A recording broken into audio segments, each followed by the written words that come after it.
Hey guys, welcome back. This is Delcube Tutorials here, and I'm back here with a new Cinema 4D tutorial.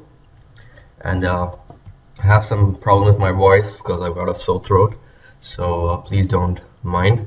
I know my voice sounds really bad. Anyways, today we're gonna be making some low poly modeling.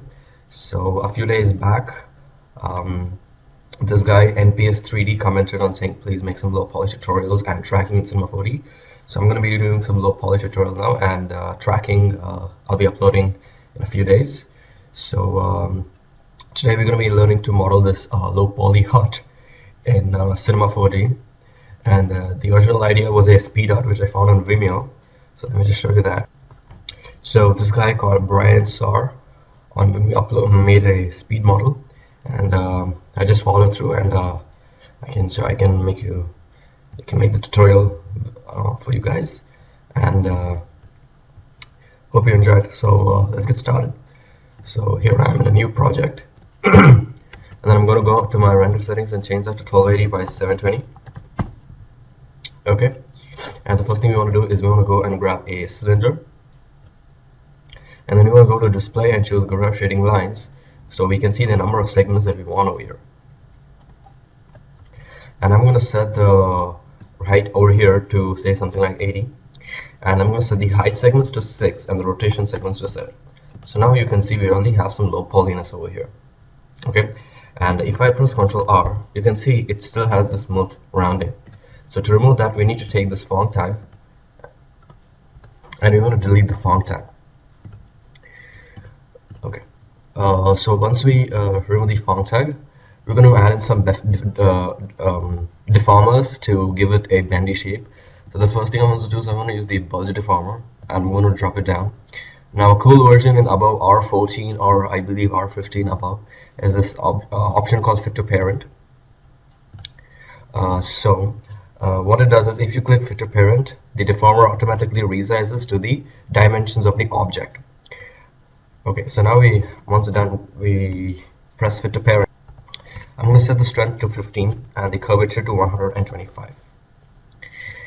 Okay, and then we're going to go and choose a bend deformer, and I'm going to drop the bend deformer inside under the cylinder as a null, and I'm going to go and choose fit to parent again, and for the strength I'm going to set that to a -10. So now if we see here, we have some small issue because it is not completely bending, so it goes and then comes back up. So the only thing we can do to fix that is go to the bulge, and under our size Y, we are just going to increase it till it covers the whole thing to say something around 110. That sounds cool. Now these yellow color lines which are showing the deformers are really irritating, so I'm just going to click on the traffic light over here on the top and on the bottom, and now we have a smooth cool thing.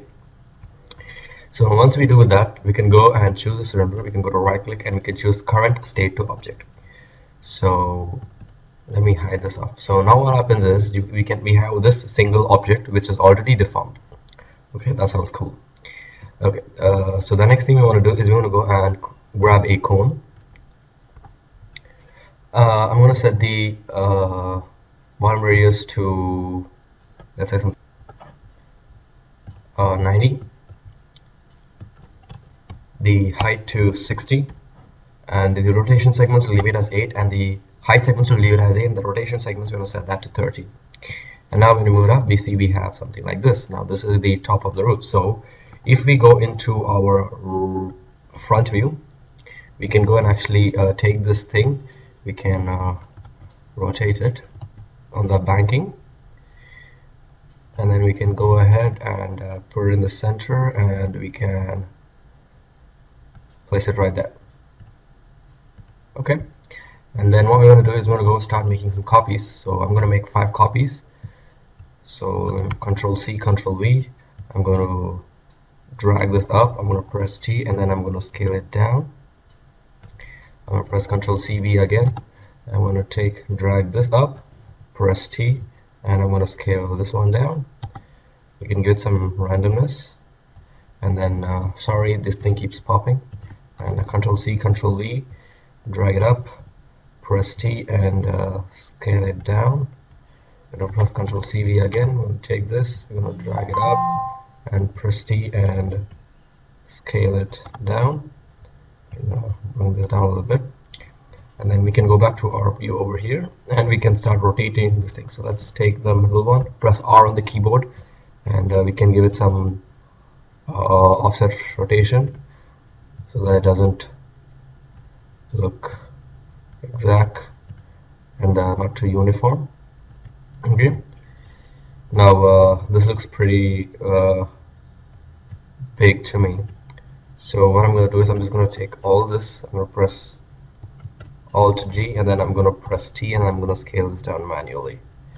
Let me go back into our front view, and can take this whole null and we can just bring it down again, and just go and make this a little bit more better. Scale that down, scale it down. We can actually bring these things down. So let me take this one and bring this one down. You can take these two, and you can bring those down. You can take the last one, bring it down, something like that. Whatever suits you the best. Okay. Okay, so the next thing is we want to go and create these bamboo poles, or whatever you could call them that. And so we're going to go and grab a new cylinder. I'm going to set the radius to 2, height to 110. Let's see, the height 10 segments over here. The height segments are set to 11, and the rotation segments I'm going to set that to 6. Now I'm just going to drag it out to the side, and I'm just going to take all the font tags of everything, and I'm just going to hit delete, and that gets rid of the font tags, and that makes it more sharp. Okay, so once we have the cylinder, we're going to go and grab a cloner. So we're going to MoGraph cloner. We're going to drop the cylinder inside the cloner. Oops, the cylinder inside the... Okay, so now in the cloner, I'm going to go to the mode, and I'm going to set it to radial. I'm going to set the count to 13, and I'm going to set a plane to XY, no, ZY, XZ. Okay, and we're going to go to the transform, and under the P rotation, we're just going to change that to something like that. And we can go to our top view. Let's actually, yeah, okay, we can go to the top view, and let's actually go here into a perspective view, and we want to go and we want to rotate this whole cloner. So we go to the coordinates, and we just rotate it on the p-axis, and then we bring it down. So you guys have to do a lot of trial and error to fit it across perfectly.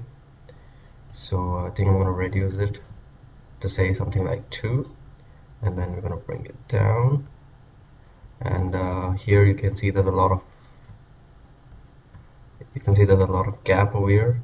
So I'm going to set this to probably something like -3. I don't know, I think -3 looks good, and we want it to come out from these edges directly. So we can go into our transform properties over here. Okay, now the transform, the offset, and we can put that to say something like 6, and now it has it exactly coming out from there. Okay, let's see if everything looks good. Do we need another clone?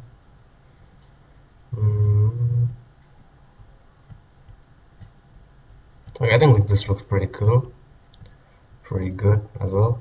Oh, it doesn't look so. So we do have to rotate it. So let's go and rotate this thing, and we can move this thing up. I think it's popping out too much. So let me do one thing. Let me hide the cylinder for once. I'm going to the cloner. I'm going to reset all this, and I'm going to go to the null. And oh crap, let's do one thing. Let's select all this. Okay, there seems to be a problem. So let me just hide all the cones except this one, and then we can go and take this cloner. We can hit R on the keyboard, we can rotate it. Okay, so let's rotate it, not too much. Okay, somewhere like that. And you need to take this cloner and move it up over here. Okay, yes, that is looking good. So R and something like that. Oh, this looks wonderful. Oh my god, I love it. A little bit more adjustments. If we have a look from our, let's say, from this view, we can actually take the cloner and move its center exactly in the middle over there. Let's go to our front view. Let's see if it looks good. Okay, I think it's looking good. Okay, I think this looks perfect. And this is like extravagant. Okay, let me just put back all the other ones.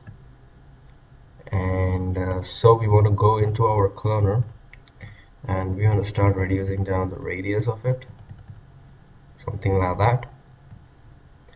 And let's make it touch like that. Okay, I think this is good. So let's put back our cylinder on, and yeah, this is pretty nice. Okay, so once you're doing this, once we're done with this, we can just go and add in a camera, and then we can finish up the rest of the thing. So let's drag in a camera, and I'm going to set my H rotation to -10 and my P rotation to 5. And I'm going to set the X to -35 and the Y to -5 and the Z to -300. Let's actually set this to -350. And then let's go, and I think we're going to go take this cylinder over here. I think it's pretty too big, so I'm just going to go in the Y-axis over here and set this to something like 85. Okay, and then we're going to shove it up. Okay.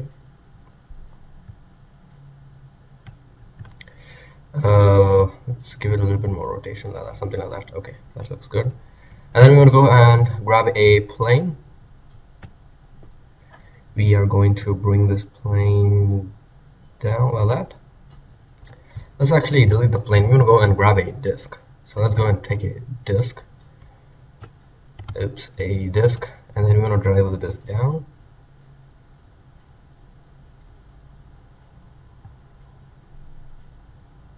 Okay, then we're going to scale up pretty high, something like that. And then we want to go, so with the disk selected, we want to go and choose MoGraph effector or random effector. You don't have to select the disk for this because it's not a MoGraph object. And then we can take the random effector and drop it inside the disk, but you can see nothing is happening. So we need to tell the random effector to deform the polygons. Now, we need to add in a lot of polygons. So let's go into the disk. And here in the segments, we want to add something like 30 for the disk segments and 40 for the rotation segments. And wow, that is pretty hot shot. So in order to reduce that amount of intensity, I'm just going to go to the X. I'm going to set this to 2 under the parameter, something like 8 on the Y and 7 on the Z.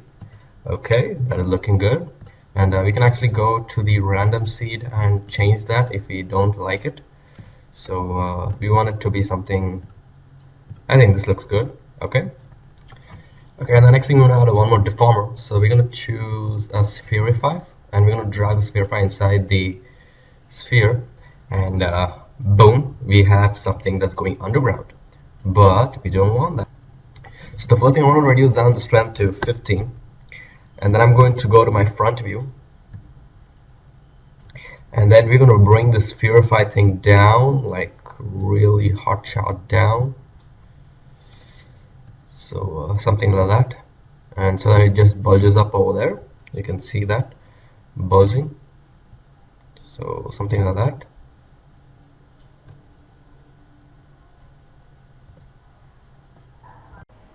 Okay, so once we complete this thing by adding this spherify deformer, we want to go and create a door over here for this. So to do that, let's go into our perspective view, front view, and we can see that the camera is over here. So we're going to create the door here. So to do that, I'm just going to go grab a cube, and then I'm going to shrink this cube down pretty much to the size of the door that we need. Okay, and I'm going to bring down the height as well. So we want the door to be pretty much this big. And if I go into our top view, we can reduce the width of that door as well, because we do not want it to be so huge. Okay, something like that. Now let's just go back to our front view, and let's just hide this camera over here so that we have a clear view. And then I'm going to make this editable, but before I make that editable, I'm going to increase the Y segments to say 4, and then I'm going to make it editable. And now we want to go to the points mode. We want to select live select rectangle selection and uncheck only select visible elements. So that selects the points at the back as well. And then we want to start modeling this thing. So let's take the top two. We're going to press T on the keyboard, and then we just want to shrink this down like that. And then we want to take this one, and we're going to press T and shrink it down a little, but not so much.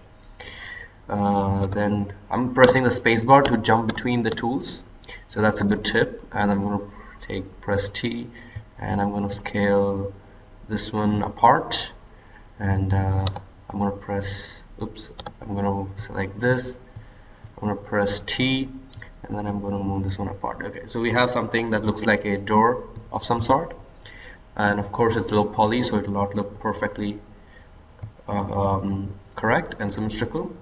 So I'm going to press R on the keyboard, and then I'm just going to rotate it like this so that it kind of aligns with the hut, and then I'm going to bring it down so that the base of the hut is intersecting with this.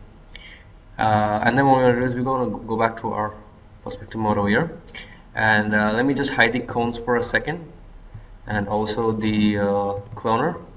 And what we want to do, okay, one more quick tip: Control Shift Z will reset your camera position. So I just move the camera, and if I hold Control Shift Z, it will head back to the camera position. So I'm going to move away from the camera, and the small thing I want to do, with the cylinder, I'm going to go to this mode, the polygon mode, and I'm going to select all these top polygons, and I'm going to hit delete. And then I'm going to come down and select, let's just hide the disk as well, and select all these polygons, and I'm going to hit delete. And then what I'm going to do is I'm going to go press Ctrl A to select all the polygons. I'm going to press D on the keyboard to extrude, or you can go to right click and choose extrude, and I'm going to give it an extrusion of say 5. Okay, and we want to check create caps. So what create caps does is, if I uncheck, you can see we have this open space. So if I create caps, it creates a 3D solid, gives it an effect like that. Okay, and then I'm going to go and delete all the font tags wherever we have. It's going to close this stupid thing. Okay, and then what we want to do is we want to go back to our model tool, and we want to check everything back on. And I'm going to take this cube and go back into the camera mode, and I'm just going to bring it out in the Z axis. So let's go to the coordinates, and let's bring it out in the Z axis. Okay, now we want it to intersect, so let me just get away from the camera again. So we want it to intersect because we want to give it a use a bool to edit it, so it's halfway there in the middle. And then I'm going to go and choose this boolean object. I'm going to drag the cube inside first, and then I'm going to go and drag the cylinder second. So now we can see that it has intersected, because the bool options here says A subtract B, but we want to just reverse it, and now we can see that we have a nice door. You can actually take the cube, press R on the keyboard, and get a little bit of more rotation. Okay, and now bring it down. Now you can do the same thing, and I think it's a little bit too much rotation, so let me just Control Z that. Yeah, you can do the same thing, and you can go and add in your windows, but I'm not going to be doing that. Okay, so if you make sure, if you, for example, you duplicate this cube and you move it out like that, you see it intersects only this part and this part is not intersecting. So what you want to do is you want to select both the pieces and press Alt G, which groups them. And once they're in the null, it starts intersecting all. So that's a quick tip if you're planning to make the windows. So let me just delete these things which we don't need. Okay, so let's get back to our camera mode. So now we want to go and grab a physical sky. So we go here and we choose a physical sky. And we want to go to the time and location and we want to set it to say something around 8:55. So 8, let's go here and actually set this to, and set this to 9. Okay, and then we want to go into our sun over here, and in the preview color we just want to make it a little bit more dark. Okay. Next we want to go and grab an area light, and here in the area light we want to go to the general tab. We want to set the shadow maps to soft. We want to set the intensity to probably 150. And then here in the lens we want to go to glow and we want to choose sun 1, and we're going to set the brightness of those down to 55. Okay, and then we just want to go take this up and we want to drag it to the right and we want to send it like way back, and then we just want to move it, so we want it to be coming somewhere from the top.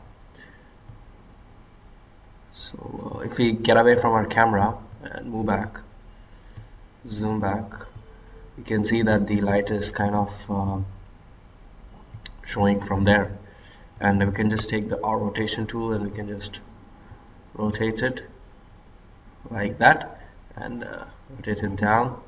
Let's get back into our camera, and I'm just going to press Ctrl R to just make a quick render and see how it looks. So this is how the render would look after putting on the sun.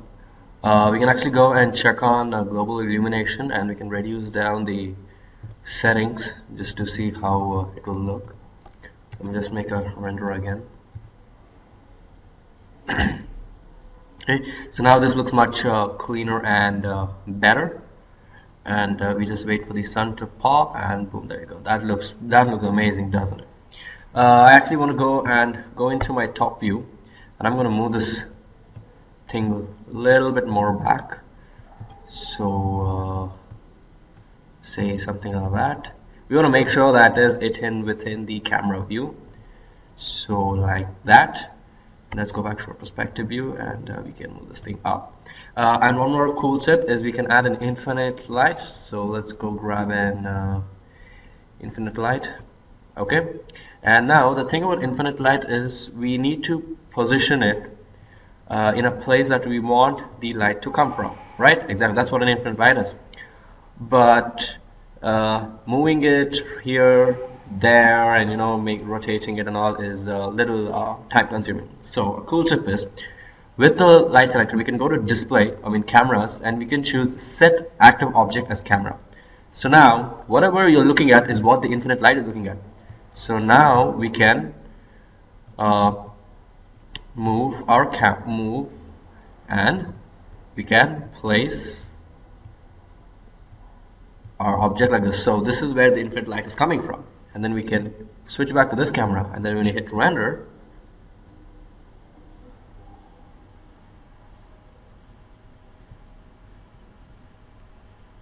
we can see that the light is coming from the other side also, right? That looks cool. So I think the infinite light is too much, so I'm just going to go to the general and reduce down the intensity to say 30. And now if we get away from the camera, we can actually see that the infinite light is coming over from there. You can actually see the infinite light over there.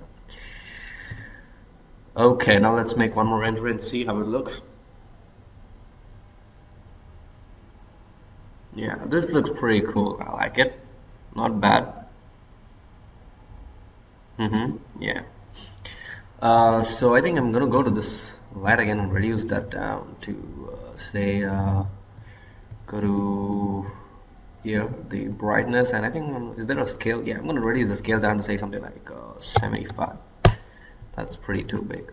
Okay, now we're just going to texture this thing. I'm using some presets by Grayscale Gorilla, and the just default ones, the standard ones, you get an R15.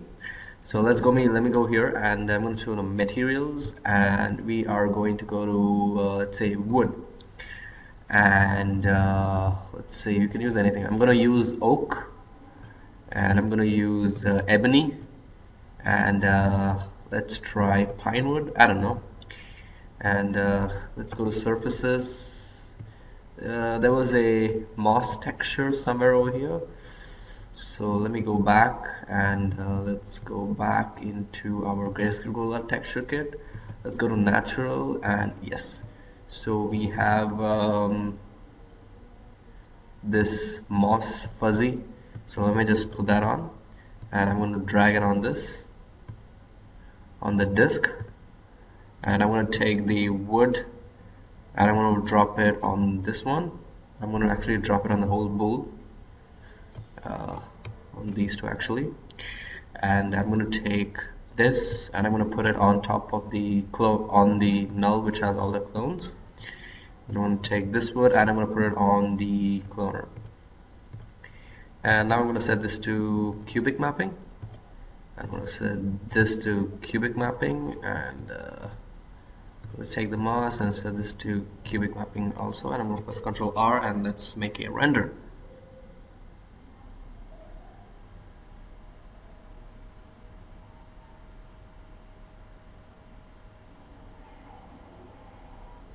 Okay, so this is how it actually looks like.